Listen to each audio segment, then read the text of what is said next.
ओम नमः सिद्धेभ्यः। ओम नमः सिद्धेभ्यः। जय श्री ओम नमः सिद्धेभ्यः। नमो अरिहन्ताणं नमो सिद्धाणं नमो आर्याणं नमो वैशायाणं नमो लोये सौवसाहुरं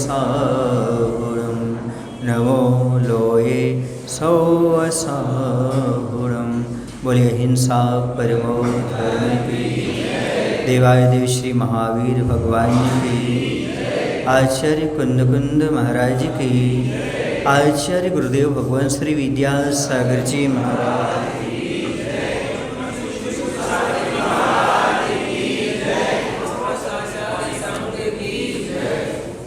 प्रभाकर के तेज को देख करके बादलों का दल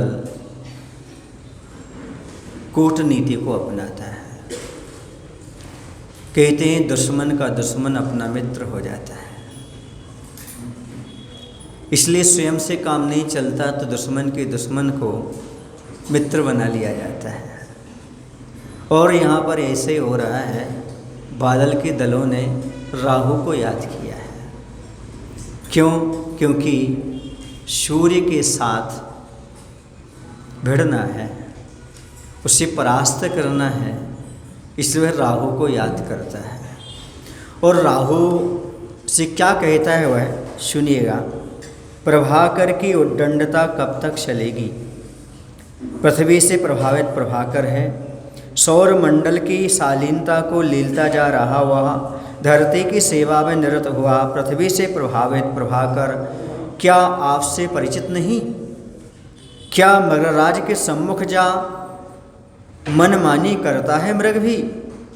क्या मानी वन मेंढक भी विषधर के मुख पर जा खेल खेल सकता है? कहीं ऐसा तो नहीं कि धरती की सेवा के मिस आपका उपहास कर रहा हो?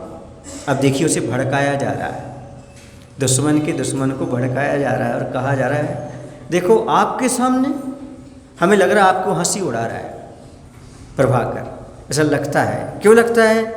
क्यों क्या करना चाह रहा है? देखो तो उसका साहस तो देखो, उसकी बात तो सुनो। क्या सुनो? इस प्रकार से कह रहा है कि देखो जो सदा दूसरों की निंदा करने वाले हैं इस प्रकार से, और उसकी उनके लिए कुछ भी चीज़ झूठ सच नहीं होता, क्यों निंदा के सामने झूठ सच कुछ भी नहीं होता, कुछ भी बोलने के लिए तैयार हो जाते। उन्होंने क्या बोला वहाँ पर कि ये कहा क्या सूरज तुमसे परिचित नहीं है? राहु से कह रहा है वो, जो इतनी उद्दंडता कर रहा है, सौर मंडल की शालीनता को नष्ट कर रहा है, धरती की ही सेवा प्रशंसा कर रहा है, क्या हिरण भी शेर के सम्मुख पहुंच सकता है? नहीं पहुंच सकता है। और कहीं ऐसा है कि मेंढक जो है ना वह सर्प के मुख में खेल खेल सकता है क्या? मतलब इसे बड़ा बनाया जा रहा है राहु को, और प्रभाकर को छोटा कहते हुए इस प्रकार से बताया जा रहा है। क्या मेंढक भी सर्प के मुख में खेल खेल सकता है? यदि नहीं तो फिर सूर्य का यह कार्य धरती की सेवा के बहाने आपका मजाक तो नहीं है? कहीं आपका मजाक तो नहीं उड़ाया जा रहा है? ये कौन भड़का रहा है? बादल। किसके लिए? राहु के लिए, ताकि जाकर के वह सूर्य के लिए ढक दे, ग्रहण लगा दे। और आगे कहता है कुछ भी हो कुछ भी लो, मन चाहा मोह मांगा, मांग पूरी होगी सम्मान के साथ। यह अपार राशि दिख रही है आपको? क्या कह रहे हैं? यदि ऐसा नहीं है तो सुनो, एक काम करो, जितनी चाहो और जितनी मांग हो उतनी राशि सम्मान के साथ आपको भेंट की जाएगी। अब लोभ दिखाया जा रहा है उसको। किसको लोभ दिखाया जा रहा है? पहले तो भड़काने का लोभ भी दिया जा रहा है। दो बातें एक साथ, एक तो उसे ऊंचा कहा गया, ऊंचा कहने के साथ साथ उसको प्रलोभन भी दिया जा रहा है। और संसार में ऐसे ही होता है, जब किसी शत्रु से नहीं हार पाता तो शत्रु को मित्र बना करके वहाँ उसके लिए प्रलोभन देता है, भड़काता है, नहीं मानता, किसी न किसी प्रकार से तैयार कर लेता है। और क्या कह रहा है? बहुत अच्छी नीति वाक्य कहा जा रहा है। शिष्टों का उत्पादन पालन हो, दुष्टों का उत्पातन गालन हो, संपदा की सफलता है सदुपयोगिता में है ना। ये नीति वाक्य है कि राजा वो होता है जो दुष्टों का निग्रह करता है और शिष्टों का पालन करता है। जो अच्छे लोग होते हैं उनके पालन के लिए, पोषण के लिए, उनके संरक्षण के लिए कार्य करता राजा, और जो दुष्ट लोग होते हैं उनका निग्रह करता है, उनके लिए सुधारता है, दंड देता है। यही तो है। तो कह रहे यहाँ पर संपदा की सही उपयोगिता तो यही है। यह जो धन संपदा हमने इकट्ठी कर रखी है, इसका सदुपयोग इसी में है कि सज्जनों की सुरक्षा और दुर्जनों की दुर्जनता नष्ट हो। इस प्रकार से वह बहुत अच्छी अच्छी बातें कह रहा है। 3 बातें कह दी उसने।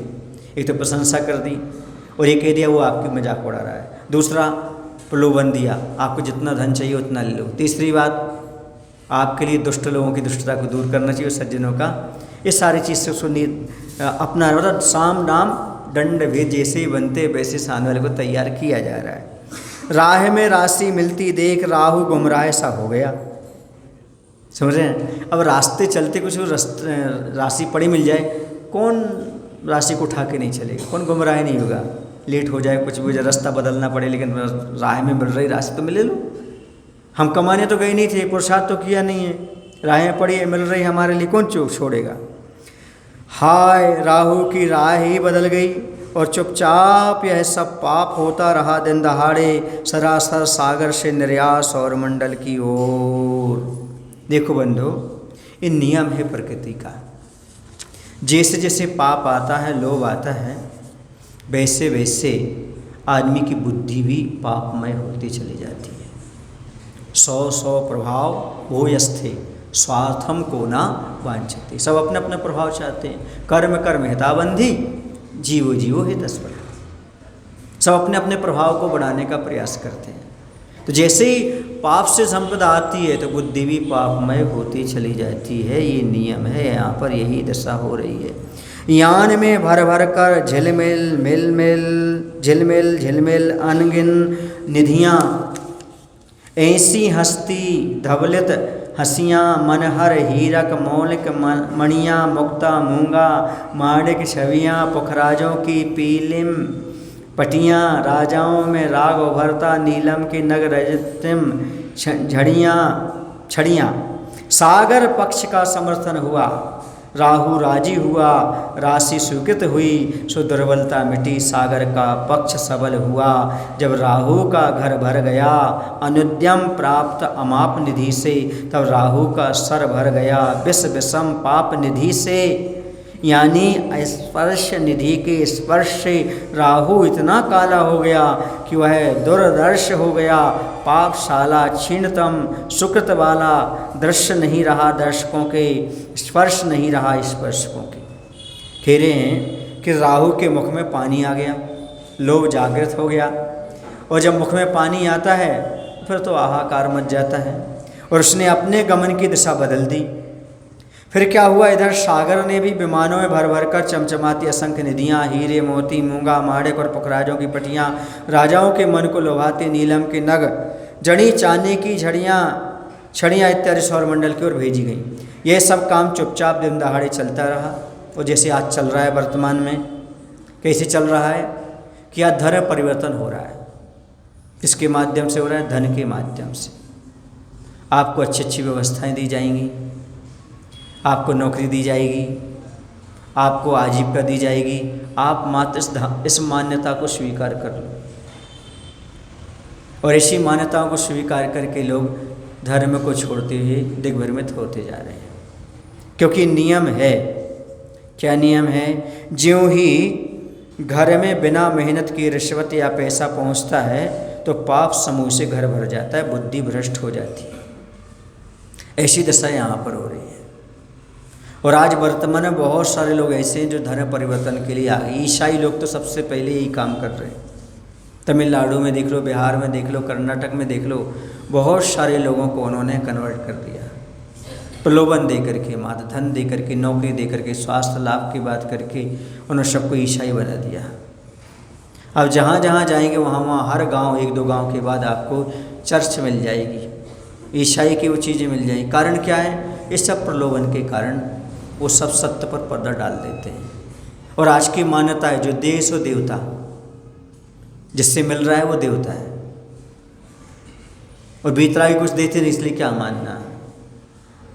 जहाँ मिल रहा है वहीं पर झुक गए, और बुद्धि भी वहीं चली गई। जैनों में भी ऐसा हो रहा है, जैन में ही ऐसा हो रहा है।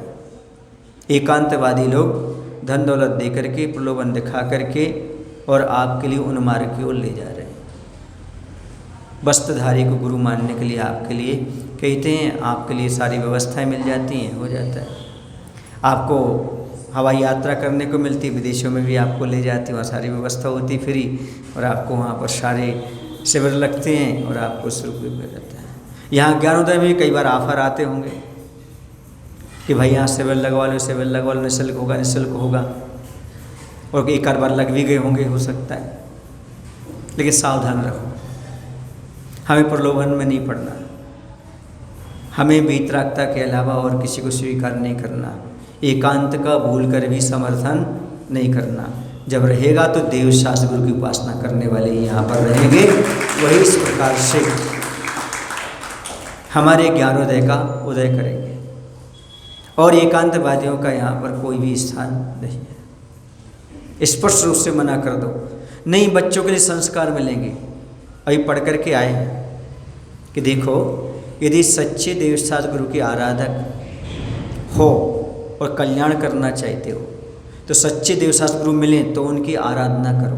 यदि नहीं मिलते हैं तो आप बिना नमस्कार करे रह जाओ, लेकिन कभी भी रागी देशी को नमस्कार मत करो, वस्त्रधारी को नमस्कार मत करो। कारण ये है, यदि आपको अन्न मिल रहा है खाने के लिए तो आप खा लीजिएगा, नहीं मिल रहा है तो भूखे रह जाओ, पर भूल करके जहर मिला हुआ लड्डू मत खाओ, क्योंकि भूखे मरोगे तो आत्महत्या का पाप नहीं लगेगा, लेकिन लड्डू खा के मरोगे तो आत्महत्या का पाप लगेगा। इसलिए भूल कर भी वस्त्रधारी को गुरु मत मानिएगा, भूल करके भी रागी ऋषि देवी देवताओं को मत पूजिएगा, उनकी आराधना मत करिएगा। ये आप आत्मघात की ओर बढ़ रहे हैं, सावधान। अभी मान जाओ, वरना बाद में आपको पछताना पड़ेगा। क्योंकि एक बार की बात है, एक जगह बोर्ड लगा हुआ था, सावधान, आगे आप वाहन ले जाइए मत, संकीर्ण पुड़िया है। वो नहीं माना, वाहन ले गया, लेकर के वाहन बहुत दूर तक गया, संकीर्ण पुड़िया, उसकी गाड़ी खराब हो गई। वहाँ से गाड़ी को धक्का करके ला रहा था, और जहाँ लिखा था ना जिस बोर्ड पर इस साइड से कि सावधान, यहाँ से वाहन ले जाना मना है, जब लौट करके आया उसी बोर्ड पर पीछे लिखा था, अब आई अकल ठिकाने। तो मैं ये कह रहा हूँ कि आपकी अकल पहले काम कर जाए तो अच्छा है, अकल ठिकाने आए उससे पहले आप ठिकाना ढूंढ लीजिएगा, यहाँ मत भटकिए। लौट करके आने से अच्छा है कैसे लौट कर बुद्धू घर को आए। फिर क्यों जा रहे हैं उस रास्ते पर? ऐसे रास्ते को नहीं अपनाना चाहिए, क्योंकि प्रलोभन वश व्यक्ति इस प्रकार का काम कर जाता है। वहाँ प्रशंसा मिलती है, कुछ करना नहीं पड़ता है। हाँ, सारी चीज़ें वहाँ पर कुछ करना नहीं, बस आत्मा का धर्म हो गया सब चीज़ें हो गई। ग्रंथ पढ़ लो, स्वाध्याय कर लो, मनन कर लो, बस हो गया, और कुछ करने की क्रिया की कोई बात नहीं है। तो ऐसी चीज़ों से हमें थोड़ा दूर रहने का प्रयास करना चाहिए। ये बात यहाँ पर कही जा रही है। क्यों? क्योंकि ये सब जो भी धन आता है, और एक बात बताऊँ आपको, धर्म परिवर्तन में जो धन आपके पास आ रहा है उसे निर्मल ही मान करके चलो, उसे दुर्गति ही होनी आगे चल करके। एक सज्जन से हमने कहा, देखो ये पैसा इकट्ठा करके धर्म के नाम पर आपको दे रहे हैं और आप उसका भक्षण करोगे तो क्या होगा? उन्होंने कहा धर्म के ही तो खा रहे। अब देखो भाई, ऐसे कहने वालों को कौन समझाएगा? हैं? हाँ, कहते ना विनाश काले विपरीत बुद्धि होती है। अरे पुरुषार्थ से कमाओ, पुरुषार्थ से खाओ, दाल रोटी खाओ, पुरुषार्थ से कमाओ। ऐसा नहीं कि हम धर्म को छोड़ दें, भगवान को छोड़ दें। किसके कारण? मत धन के कारण, आजीविका के कारण। ये सब समझ लेना कलयुग की बलहारी है। किसकी बलहारी है? लेकिन जैनियों ने कभी किसी से धन लिया नहीं है, दिया है। हमेशा ये रहा है इतिहास। पर एक कलयुग की बलहारी कहें कि ये प्रलोभन में फंस करके इस प्रकार का कर रहे हैं और हो जाता है। बहुत सारे लोग कन्वर्ट होकर चले जा रहे हैं और मिथ्यात्व की ओर बढ़ते चले जा रहे हैं। ये दशा पूर्ण रूप से है। और मैंने देखा जिन लोगों ने मिथ्यात्व को स्वीकार किया उस ओर गए हैं, वो किसी प्रकार से समृद्ध नहीं है।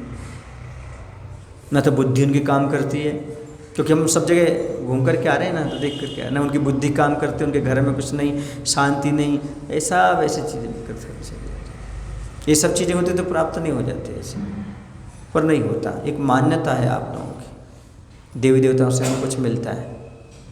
इस मान्यता को आप अपने मस्तिष्क से निकाल लीजिए। जो कुछ मिलता है वह सब पुण्य से मिलता है, और जो पुण्य मिलता है वह देवशास्त्रों की भक्ति करने से, आराधना करने से। ये कॉन्सेप्ट क्लियर कर लीजिएगा, अपने माइंड में ये बात फिट कर लीजिएगा। कोई किसी को देने वाला नहीं है, समझ गए? हाँ, क्योंकि जो उन देवी देवता की पूजा कराता है वो आपसे पहले 21 रुपये लेता है। अब तो 21 बहुत कम हो गए, पर वही देवता से न ले ली। आज हमने देखा मैसूर वगैरह में पूजन वगैरह होते, बहुत सारे होते हैं, तो 1100-2100 रुपये देना पड़ते हैं, तब वो आता है पुजारी कौन क्यों देवी की पूजा कराने के लिए। अरे ऐसी बात है तो देवी की तुम क्यों नहीं लेते देवी से, इनको करा के क्यों उनका भंडार भर रहा है? तुम तो रोज ही कर रहा है, हर किसी की पूजा करवा रहे हो तुम हर किसी का तुम्हें भंडार भरना चाहिए तुम्हारे पास। तुम लोग तो इंजीनियर हो ना, थोड़ा इंजीनियर से तो देखो क्या हो रहा है क्या नहीं हो रहा है। ये सब मिथ्या मान्यता है, ऐसा करो देवता ऐसे दे पूजा, ऐसा करो ऐसा मिल जाएगा वैसा मिल जाएगा, ये सब भ्रामिकता है। कोई किसी को देने वाला नहीं है। कर्म सिद्धांत को समझो। आदिनाथ भगवान को वैराग्य दिलाने के लिए तो देवी देवता आ गए, उनको चिंता हो गई, को निरंजन लाए। लेकिन जब आदिनाथ भगवान को अंतराय कर्म में पड़ा तब 6 महीने तक क्या हुआ? तब कहाँ गए थे सारे देवता देवता? क्योंकि हमारा का अंतराय था, आदिनाथ भगवान का अंतराय था, सांप का अंतराय था, उनका दान का था, इनका लाभ का था। अवरिज्ञान कहाँ गया उनका? नाभि राय का, भरत चक्रवर्ती का कहाँ गया? किसी का काम नहीं आया। वो पूर्व का पुण्य काम में आया, राजा श्रेयांश को सपना आया, फिर जा करके पड़गान की विधि में। कब? जब उनका कर्म छट गया आदिनाथ भगवान का। फिर आ गए देवता पंचाश्चर्य करने के लिए, रत्नों की वर्षा, फिर आ गए रत्नों की वर्षा करने के लिए। हाँ? 2 रोटी की व्यवस्था नहीं की, रत्नों की वर्षा कर रहे हैं, पड़गान की विधि नहीं बता रहे, ये कर रहे हैं। ये क्या चीज़ है? तो समझो वस्तु स्वरूप को, धर्म को समझो, मिथ्यात्व में मत पड़ो, सच्चे धर्म को समझने का प्रयास करो। ये सब चक्कर बेकार है। अपने कर्म को क्षय करने का प्रयास करो, पुण्य को बढ़ाओ, पाप की निचरा करो, सारी चीज़ें प्राप्त होंगी। कहाँ तुम मिथ्यात्व की ओर बढ़ते चले जा रहे हो और कहाँ मान्यताओं में जा रहे हो? इन सब चीज़ों से बचो, ये कह रहे। क्यों? एक प्रलोभन है मात्र आपके लिए, धन का प्रलोभन। जैसे राहु वहाँ कन्वर्ट हो गया, ऐसे तो मन यहाँ बदल रहे हो। तो बीतरागी पर ग्रहण लगाने जा रहे हो। बीतरागी उपासना कम होती, रागियों की ज़्यादा होती। बीतरागी भगवान में जाली लग रहे हैं, वहाँ देवी देवताओं को बुछड़ रहे हैं। क्या कहलाता है? चुनरी है, ये है, सिंदूर है, ये लग रहा है, ये हो रहा है। ये क्या चीज़ है? ये सब मात्र प्रलोभन। वस्तु चीज़ को नहीं समझ पाना, वस्तु सत्य को नहीं समझ पाना। देवी देवताओं के यहाँ भीड़ लगी हुई है, भगवान ऐसे बैठे हुए हैं बीतरागी, जबकि वो देवी देवता किनके शरण में है? भगवान। ऐसा हो गया चपरासी के यहाँ भीड़ लगी हुई है और मालिक बैठा हुआ है। अब कोई कहे मालिक, चपरासी के बिना मालिक तक तो नहीं पहुँच सकते, तो चपरासी बोलो भाई आए मालिक तक भेजो। उसी क्यों पूछने लगे? उसी को सब कुछ क्यों देने लगे आप? एक स्थिति बना रखी है आपने सबका। और भगवान के लिए पहुंचने के लिए चपरासी के पास थोड़ी जाना पड़ता है। आपका मालिक से तत्काल वो हो तो नौकर तो तुम्हें लेने जाएगा, आइए सर, आइए सर, ले जाएगा आपको, मतलब पूरी व्यवस्था देगा आपके लिए। ऐसा आपके पास एक क्या कहते हैं इसको, स्टैंडर्ड होना चाहिए आपका। हर चीज़ का स्टैंडर्ड मेंटेन है आपका, इसका भी तो करो ना कि नहीं मेरा स्टैंडर्ड ये है, मेरा स्तर झुकेगा तो मात्र बीतरागी के आगे हर जगह। हाँ, एक अपना होना चाहिए ना, स्वाभिमान होना चाहिए, अपना स्तर का एक स्वाभिमान होना चाहिए, हाथ का स्वाभिमान होना चाहिए, श्रद्धा का स्वाभिमान होना चाहिए। आस्था श्रद्धा वो दौलत है जो हर किसी पर लुटाई नहीं जाती और अपने दिल की बात हर किसी को बताई नहीं जाती। ये आस्था श्रद्धा है, निजी है, जबरदस्ती थोपी हुई नहीं है, और है तो है। इस प्रकार से वह अस्पर्श, जो छूने लायक नहीं है, ऐसी राशि को छू लिया। किसने? राहु ने। तो उसकी बुद्धि कैसी हो गई? ऐसे घूस का पैसा, रिश्वत का पैसा, निर्माल्य का पैसा अस्पर्श है, उसे छूगी तो बुद्धि आपकी भ्रष्ट हुए बिना नहीं रहेगी। आपकी बुद्धि भी वैसे ही काम करेगी, वैसे ही काम करने लगे, उसी ओर जाने लगेगी। आपको सत्य पर पर्दा आ जाएगा, राहु का घेरा आ जाएगा सूर्य पर, जो सत्य है। और कह रहे, लो विचारों में समानता घुली, दो शक्तियां परस्पर मिली, गुरबील तो कड़वी होती है और नीम पर चढ़ी हो तो कहना ही क्या। गुरबील और नीम चढ़ी, समझ गए? वैसे ही बादल तो, सागर तो वैसे ही बदला लेना चाह रहे थे, और साथ में क्या हो गया? गुरबील समझते हो? एक औषधि होती है, एक बेल होती है गुरबील की। जब कहीं बुखार होता है ना, तो चरायता और गुरबील दोनों में ला करके दिया जाता है ताकि बुखार उतर जाए।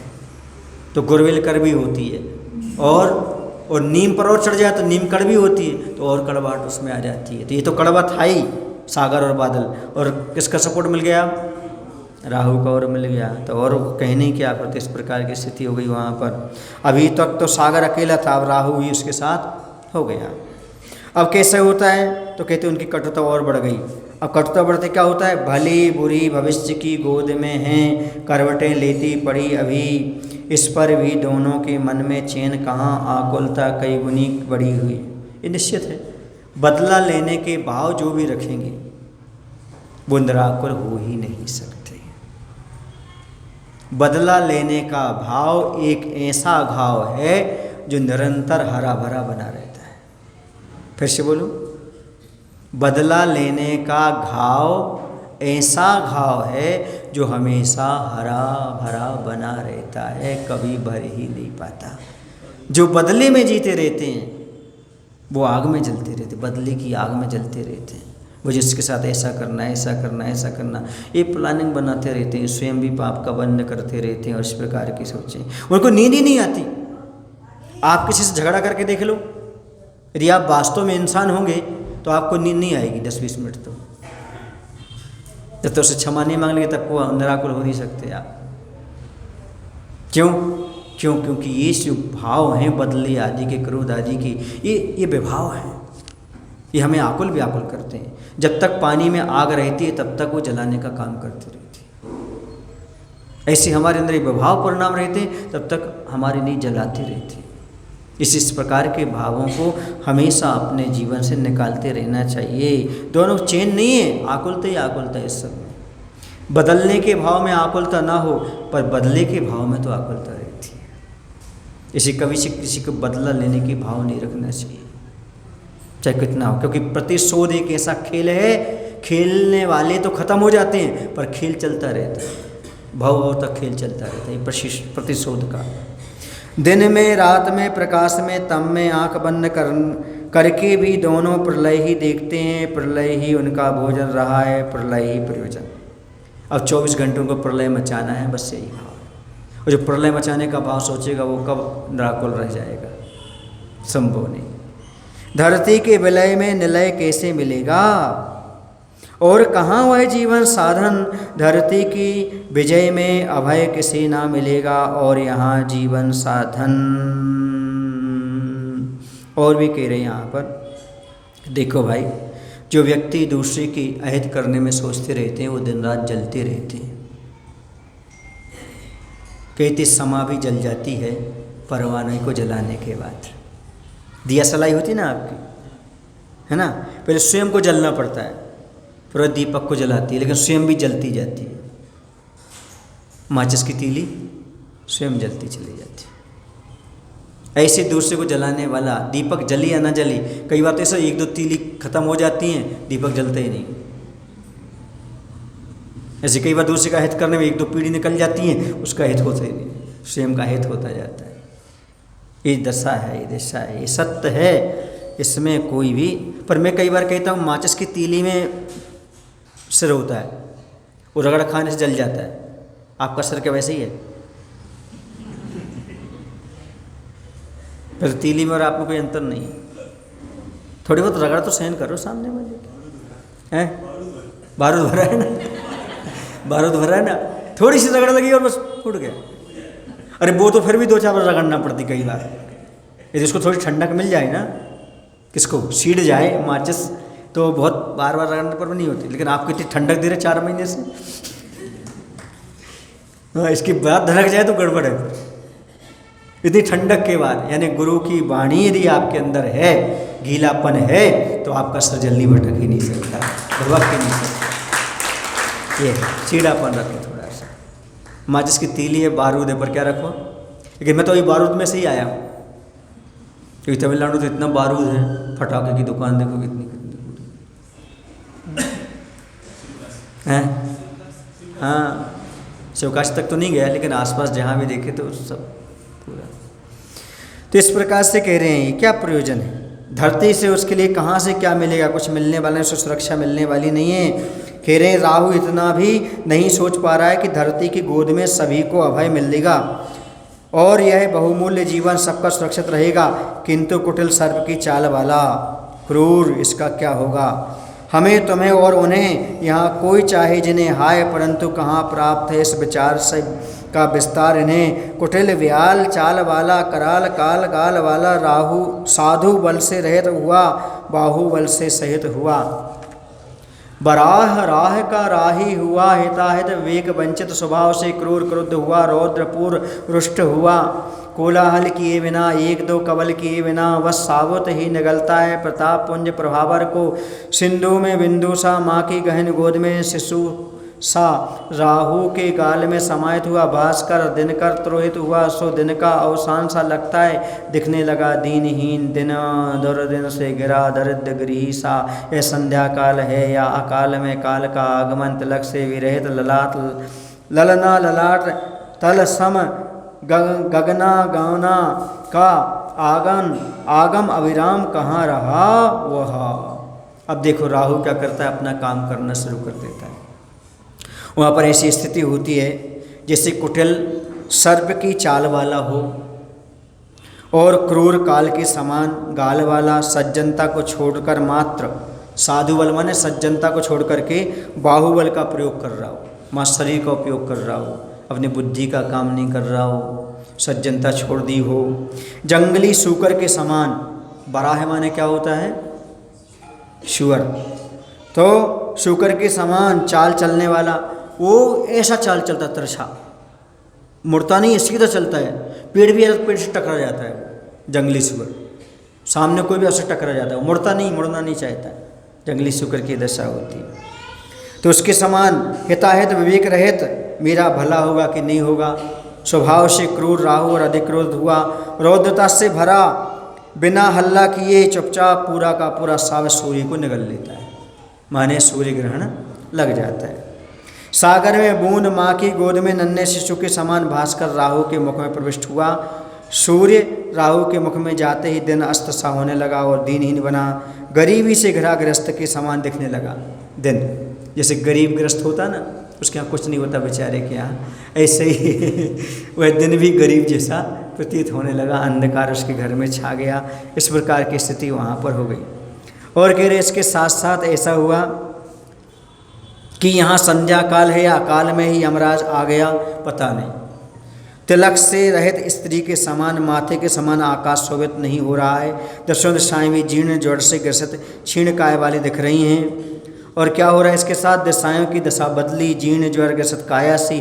कमल बंधु नहीं दिखा, कमल बंधु माने नीरज बंधु, कमल बंधु सूर्य नहीं दिखा, सो कमल दल मुकुलित हुआ। कमनीयता में कमी आई, अक्रम वन का उपवन का जीवन वह मिटता सा लगता है, और पवन का पीवन संजीवन लुटता सा लगता है। अग्नि मित्र है न पवन का, तेज तत्व का स्रोत है न सूर्य। यहाँ पर सारे के सारा वातावरण परिवर्तित हो गया है। वह दशा यहाँ पर बता रहे हैं कि सूरज के न दिखने से कमल की पंखुड़ियाँ भी बंद हुई, क्योंकि वह उसी के द्वारा खुलता है। जैसे सम्यक दृष्टि वीतरागी के द्वारा खिलता है, वैसे सूर्य के द्वारा ही कमल खिलता है और किसी से खिलता ही नहीं है। वनोपवन की शोभा भी मिटती सी नजर आने लगी और अपने मित्र अग्नि तत्व का जीवन लुटता सा देख हवा भी चलना बंद हो गई, हवा भी रुक गई। जब ग्रहण लगता है तब हवा भी रुक जाती, एकदम सारे के सारे स्तब्ध रह जाते हैं। अरुक अथक पथिक होकर भी पवन के पथ थमे हैं आज, मित्र की आजीविका लुटती देख मासूम ममता की मूर्ति स्वैर विहारी, स्वतंत्र संगीत जीवी संयम तंत्री, सर्व संगों से मुक्त निसंग अंग ही संगीती संगी, जिसका संग समाज सेवी वात्सल्य पूर्व वक्षस्थल, तमो रजो अवगुण हनि सतो गुणी श्रम गुणी गुण धनी, वैर विरोधी वेद बोधी, संध्या की शंका से आकुल आकस्मिक भय से व्याकुल, जिसके पंख भर आए हैं सिलत पक्षी दल, वहाँ विहंगम दर्शन छोड़ अपने अपने नीड़ों पर आमोन बैठ जाता है, जिसका तन और चिंता की सुदूर गहनता में बैठ जाता है जिसका मन। अब वहाँ पर आकाश में क्या क्या धरती पर घट रहा है, इस सारे चित्रण किया जा रहा है कि वहाँ पर आकाश में स्वतंत्र परिग्रह से रहित हो उड़ने वाले, निरंतर श्रम करने वाले, वात्सल्य भावों से भरे, तामसिक रास्तिक वृत्ति से दूर पक्षीगण, बैर रहित ज्ञान सहित पक्षीगण भी आकस्मिक आने वाले अंधकार से भयभीत हो गए। अपने विचरण को पूर्ण कर थके हुए से घोंसलों में वापस आ मौन बैठ गए, किंतु उनका मन चिंता में डूबा हुआ है और कंपित है अनुकंपा से अनुक्षण, सो तन में कंपन है। तन में भी उनकी कंपन हो गई।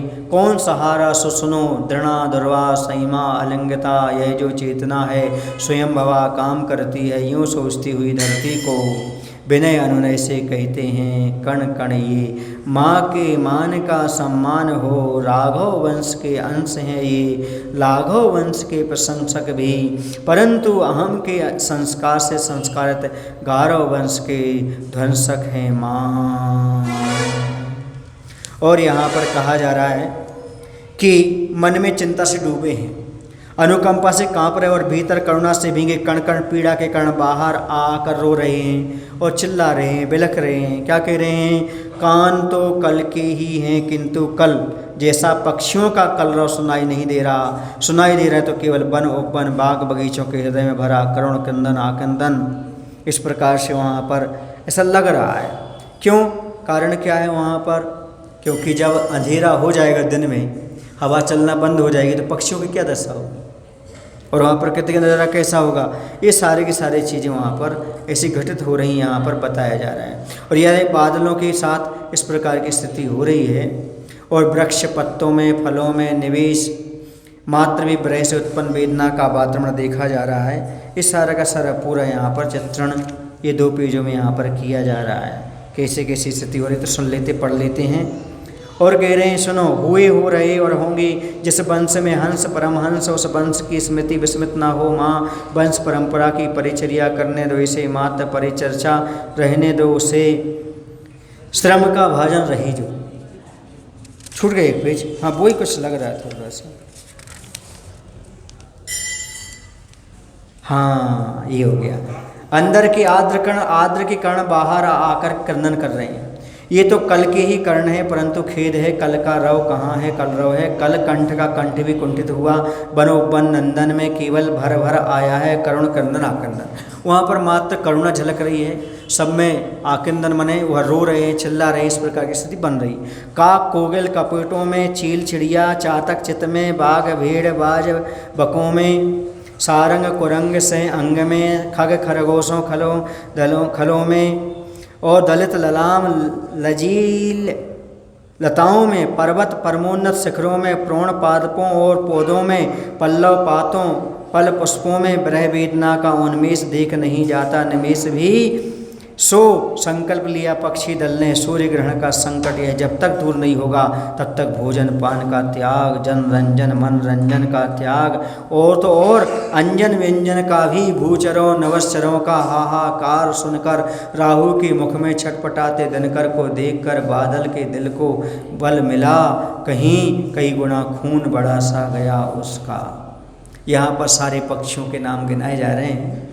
वह सारे पक्षी दल जो हैं यहाँ पर अपने आप में दुखी हैं और सभी लोगों ने एक बात सोच ली कि यहाँ पर ब्रह्म उत्पन्न वेदना का वातावरण देखा नहीं जा रहा। सो पक्षी दल जो है ना, उनने मन ही मन संकल्प कर लिया, जब तक सूर्य ग्रहण का संकट नहीं टलेगा तब तक के लिए भोजन पान, तन के श्रृंगार, मनोरंजन, मिष्ठान आदि सबका त्याग।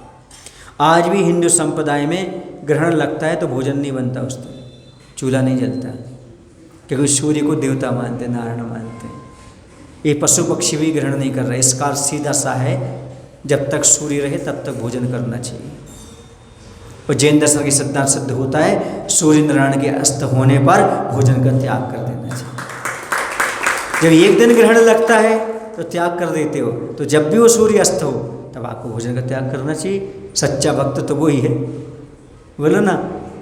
इसलिए रात्रि भोजन का निषेध अपने आप हो जाना चाहिए। यहाँ तो सारे पशु पक्षियों ने कर दिया, हाँ जब तक सूर्य नहीं आएगा तब तक हम भोजन नहीं करेंगे। अरे नहाने तक का त्याग, स्नान का त्याग, श्रृंगार का त्याग, मनोरंजन का त्याग। एक विदेशी व्यक्ति आया था कोई, उसने जब भारत की यात्रा की तो उसने एक बात कही लास्ट में कि मुझे भारत में एक ऐसा समुदाय मिला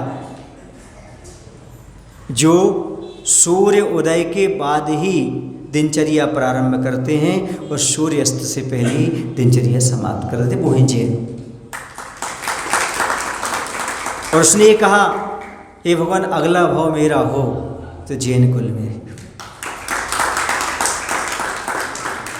उसे बहुत अच्छा लगा कि सूर्य उदय के अंतर्मुहूर्त बाद ही भोजन पानी की क्रिया शुरू करना चाहिए।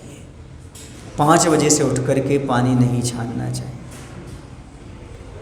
जब उजाला हो जाए तभी क्रियाएं करना चाहिए, क्योंकि रात्रि में पानी छानो कुछ भी करो, रात्रि भोजन का दोष लगेगा। रात्रि बनाया हुआ भोजन दिन में खाओगे तो रात्रि भोजन का दोष लगेगा। अंधेरे में लाइट जला करके काम करोगे तो रात्रि भोजन का दोष लगेगा। सुन रहे आप लोग? इसलिए इस चीज़ से बचो। रात्रि भोजन त्याग करने वालों को ही सावधानी रखने की आवश्यकता है। रात्रि बना हुआ भोजन भी दिन में नहीं खाना, अंधेरे में कुछ भी क्रिया नहीं करना। सूर्य प्रकाश में जब आपके लिए हाथ की रेखाएं दिखने लगें तभी आपके लिए कुछ करना चाहिए। और मैं तो कहता हूँ, मैं क्या कहता हूँ, पंचमनंदी पंचविज्ज का ग्रंथ में लिखा है, जो व्यक्ति 6 आवश्यक का पालन किए बिना भोगो भोग के कार्यों में लगता है वह अंधकार को खा रहा है, पाप को खा रहा है। इसलिए पहले 6 आवश्यक का पालन करो, फिर घर की क्रियाओं में लगो। यहाँ आओ, भगवान का अभिषेक करो, पूजन आदि सारी चीज़ें करो, उसके बाद घर में जा कर के कुछ भोजन पानी का काम करो। लेकिन क्या होता है, कुछ लोग पहले बना करके आ जाते हैं, फिर यहाँ पर करते नहीं। 48 मिनट बाद ही सूर्योदय के और सूर्य अस्त के 48 मिनट पहले ही कुल्ला कर लेना चाहिए। बस अब सुबह तक के लिए त्याग। कुछ लोगों से कहते जल्दी भोजन कराओ, नहीं अभी तो हमारा चलता है 7 बजे तक। नहीं, यदि आपको सूर्योदय के पहले अवसर, सूर्यास्त के पहले अवसर मिल रहा है भोजन करने का तो कर लेना चाहिए, लेट नहीं होना चाहिए। समझ गए? तभी आपका सही रात्रि भोजन त्याग माना जाएगा। 2 घड़ी पहले, सूर्य उदय के 2 घड़ी बाद मुख में कुछ डालना चाहिए और सूर्य अस्त के 2 घड़ी पहले तक डालना बंद कर देना चाहिए। सही विधि तो जैन दर्शन की यही है। अब इसके बाद आप लोगों के पास बहुत सारे ऑप्शन हैं, उसके लिए मैं कुछ नहीं कहता, मेरे पास कोई ऑप्शन नहीं है। समझ गए? सूर्य उदय के 2 घड़ी बाद, 2 घड़ी मतलब एक घड़ी कितने मिनट की होती है? 24 मिनट की, तो कितने हो गए? 48 मिनट। और सूर्यास्त के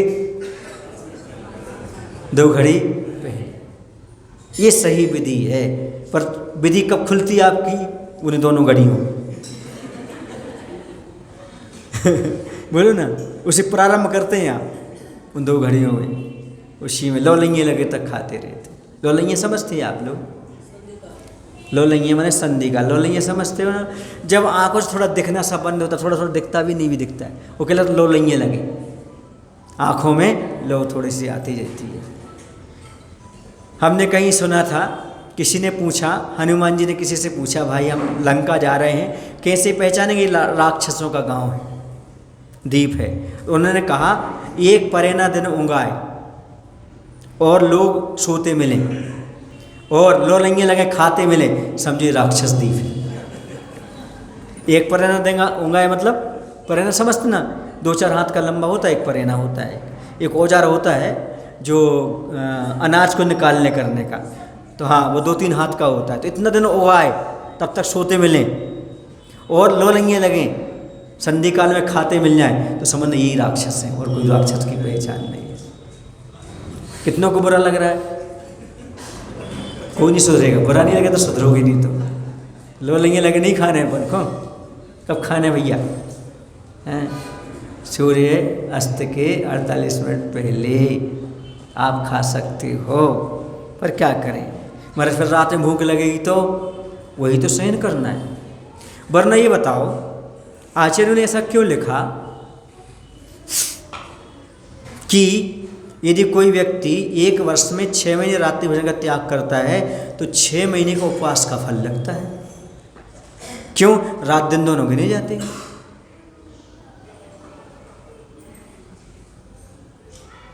उसने दिन में भोजन कर लिया, अब फिर रात के 12 घंटे बच गए उसके, तो 12 घंटे जो बचे तो एक दिन कहलाएगा। इसलिए 1 साल में 6 महीने का उपवास का फल लगेगा उसको, तब लगता है। ऐसा नहीं कि आपने लोलंगे लगे खा रहे और हमें उपवास का फल लगे, ऐसा फल नहीं लगता भैया, ऐसा कोई नहीं होता है। आज तक ऐसा सुना नहीं हमने, अब बेंगलुरु में होता हो तो नहीं पता। तो ये समझो इस प्रकार का, यहाँ पर रात्रि भोजन इन्होंने त्याग कर दिया, सूर्यास्त होने सूर्य का ग्रहण लग गया, इसलिए सूर्य ग्रहण में कोई भी कार्य नहीं किए जाते, ऐसा कहा जा रहा है। मैं तो कहता सूर्यास्त के बाद भी कोई कार्य नहीं करना चाहिए। और एक नियम फॉलो करो आप लोग, कुछ करो या ना करो, पता है आपको, ये दुर्योधन ने भी पालन किया था, ये रावण ने भी किया था, कंस ने भी किया था, सब ने किए थे ये। पता कौन सा? सूर्य अस्त के बाद लड़ाई करना बंद।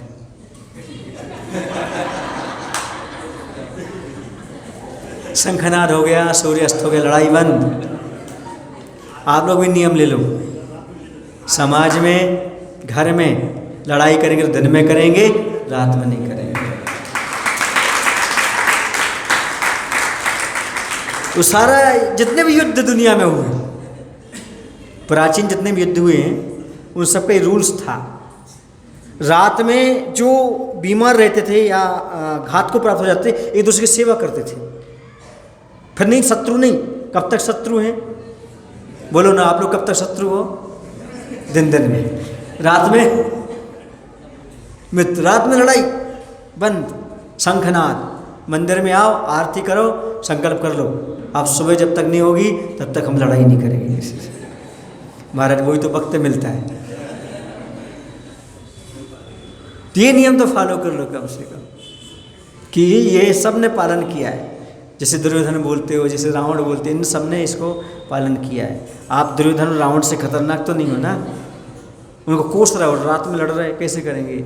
और किल या चौदस तो रात में ही होती, अनंत चौदस जब मीटिंग वगैरह होती, कब होती है?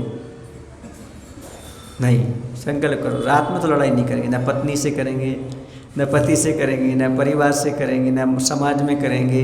जो करेंगे कब करेंगे? दिन में करेंगे। ऐसा कितने लोग नियम ले रहे, जरा हाथ ऊपर कर लो। हे दुर्योधनो, एक हाथ तो हाथ उठा लो। हे रावणो, एक तो हाथ उठा लो। अब रावण को बुरा नहीं कहना, दुर्योधन को बुरा नहीं कहना, यदि ये नियम नहीं पाल सकते। हंस क्यों रहे हो? उनके पास भी निमित्त बहुत थे, तुम्हारे पास तो एक है, उनके पास तो सैकड़ों रहती थी, हजारों रहती थी। उनके निमित्त की गिनती मत करो तुम, एक है। क्या नियम ले लो, एक इससे लड़ाई नहीं करेंगे, एक से, फिर किससे करेंगे? वो ही तो, और क्या तुम्हारे शस्त्र उठा रहे क्या? अभी नोक झोंकी तो कह रहा हूँ, इतनी तुम्हारी औकात भी नहीं है। क्योंकि वेलेंटाइन डे निकल गया है, विलन तो वो घुमाएगी, तुम नहीं उठा सकते हो। हाँ, शस्त्र दिन में भी नहीं चलते, ये तो होते नहीं, बाकी युद्ध होते हैं बस, समझ गए? ये नियम ले लो। तो अब यहाँ पर क्या हुआ, भूचरों नवश्चरों का हाहाकार सुनकर राहु के मुख में छटपटाते दिनकर को देखकर बादल ने दिल को बल मिला। अब उसको अच्छा लगा, किसको, उसका खून बढ़ गया, किसका, बादलों का। क्यों, क्योंकि हमारी शक्ति काम कर गई, हमारा षड्यंत्र काम कर गया। पर पक्ष के पराभव में ऐसा होता ही है, पर होना नहीं चाहिए। जब हमारा कोई पक्ष विपक्ष वाला हो, उसकी हार में वो दुखी हो तो हमें आनंद आता है, जबकि ऐसा होना नहीं चाहिए। लेकिन क्या करें, ऐसा ही होता है। एक बार क्या हुआ, एक बार माँ से अनबन हो गई बेटे की, किसके कारण, पत्नी के कारण। माँ अलग रहने लगी। अब क्या हुआ, पति पत्नी की भी नहीं बनी, इनका तलाक हो गया। पत्नी अलग रहने लगी, पति अलग रहने लगी। अच्छे सुनना, अब क्या हुआ, यहाँ पर पति का एक्सीडेंट हो गया, मतलब माँ के बेटे का और पत्नी के पति का एक्सीडेंट हो गया। माँ के पास गए, पत्नी के पास गए, माँ के पास गए, पत्नी के पास गए। पत्नी से कहा, देखो उसका एक्सीडेंट हो गया तुम्हारे पति का, अरे उसका तो ऐसा होना ही था। माँ के पास गए, अरे ऐसा कैसे हो गया, हमें अपने बेटे के पास ले चले। नहीं है इसमें, क्या समझ में आया, माँ तो माँ होती है। पत्नी ने क्या कहा, ऐसा तो होना ही था उसके साथ, उसने मेरे साथ ऐसा किया ना, उसका तो ऐसा ही होना था। माँ क्या कहती, नहीं हमें अपने बेटे के पास ले चलो, ऐसा कैसे हो गया, ऐसा तो होना ही था और ऐसा कैसे हो गया, ऐसा तो होना ही था, ये कौन कह सकती है, तलाकशुदा स्त्री। और ऐसा कैसे हो गया मेरे बेटे के साथ, ये मात्र दूर रहने वाली माँ ही कह सकती है। बात समझ आ रही है आप? तो ये कह रहे हैं, पर पक्ष का पराभव में ऐसा होता ही है, पर होना नहीं चाहिए। और 100 पक्ष के पराभव में दिल पर दौरा पड़ता है, यह सब जग की जड़ता है। और यदि स्वयं का पक्ष पराभव हो जाए, हार जाए, तो दिल का दौरा पड़ जाता, अटैक आ जाते, ऐसा होता है। अब मेघों के वर्षण को कौन रोक सकता है, अब मेघों के हर्षण को कौन रोक सकता है। प्रलय कारणी वर्षा की भूमिका पूरी बन पड़ी है यथास्थान, यूँ कहते माहौल को देख अब हवा का काम नहीं करती। जब हवा काम नहीं करती तब दवा काम करती है, और जब दवा काम नहीं करती तब दुआ काम करती है। परंतु जब दुआ भी काम नहीं करती तब क्या रहा शेष इस संसार में।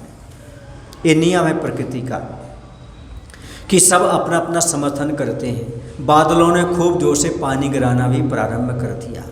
अब यहाँ पर कह रहे हवा भी काम नहीं कर रही, तो क्या दे दो भाई, दवा दे दो। अब दवा काम नहीं कर रही तो दुआ दो, जब दुआ भी काम ना करे तो संसार में कुछ भी शेष नहीं रहता। समझ गए ना? आए समझ में? मैं तो कई बार कहता हूँ, आचार्य गुरुदेव की मुस्कान एक अदा बन गई है, किसी को दवा तो मुझे दुआ बन गई। लेकिन अभी आचार्य के चेहरे पर इतनी अच्छी मुस्कान दिखाई नहीं दे रही है। समझ गए? हम सभी वीर प्रभु से ही प्रार्थना करते हैं, हे वीर प्रभु हमारे गुरु महाराज जल्दी स्वस्थ हों, जल्दी स्वस्थ हों। दवा काम नहीं तो हम सभी की प्रार्थना काम करनी चाहिए।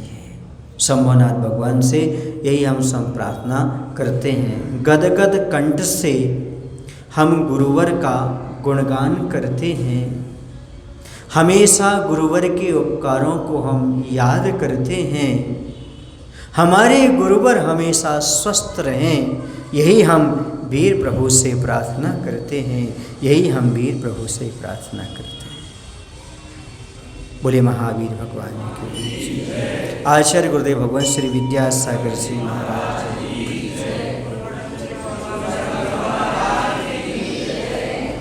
हे प्रभु हम सभी को इतनी शक्ति, इतनी बुद्धि देने की कृपा करो ताकि हम सभी लोग अपने जीवन में हमेशा जैन धर्म के कुलाचारों का अच्छी तरह से पालन कर सकें। कभी भी बदले की भावना हमारे मन में उत्पन्न ना हो, एवं हम सभी लोग यही भावना भाते हैं हमारे गुरुवर जल्दी स्वस्थ हों। नमोस्तुभ्यं नमोस्तुभ्यं नमोस्तुभ्यं। जावाणी के ज्ञान ते सोझे लोकालो, सोवाणी मस्तक सदा देते हूँ धो। हे जिनवाणी भारते माँ तोह जपो दिन रे, जो तेरो शरणागत